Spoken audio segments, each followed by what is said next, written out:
दान देकर पश्चाताप करना।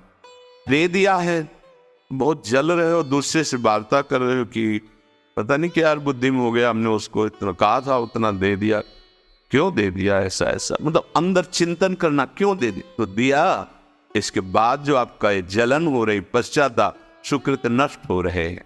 दान देकर पश्चाताप करना या दान देने की बात कह के मुकर जाना।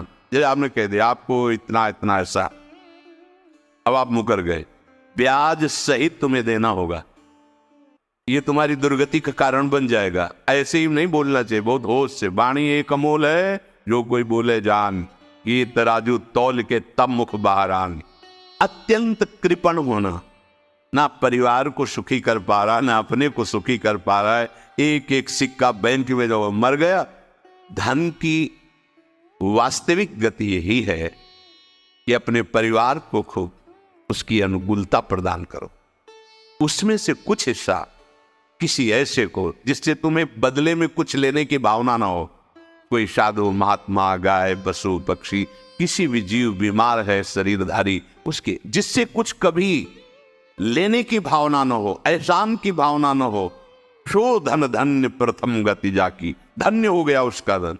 अब वो कृपण का धन किसी काम में, ना स्वसुख, ना परिवार के सुख, ना धर्म कार्यों में, व्यर्थ जीवन चला गया। उसी धन का चिंतन करना, उसी का संग्रह करना और उसी की रक्षा करते करते शरीर छोड़ देना, तो चिंतन बिगड़ गया। तो कह रहे हैं जो कृपणता है और अर्थ और काम की प्रशंसा, उसी की चर्चा, उसी का चिंतन, रुपया और भोग, उसी की चर्चा कर, जहां बैठे रुपया की चर्चा, भोग की चर्चा, जहां एकांत में बैठे उसी का चिंतन, कैसे रुपया बढ़े, कैसे भोग मिले। और अगर अवसर मिला तो रुपया अधर्म से आवे चाहे धर्म से, उसको इसकी कोई परवाह नहीं। और जो बालक, स्त्री, पागल, असहाय, जो इनकी रक्षा न करके इनकी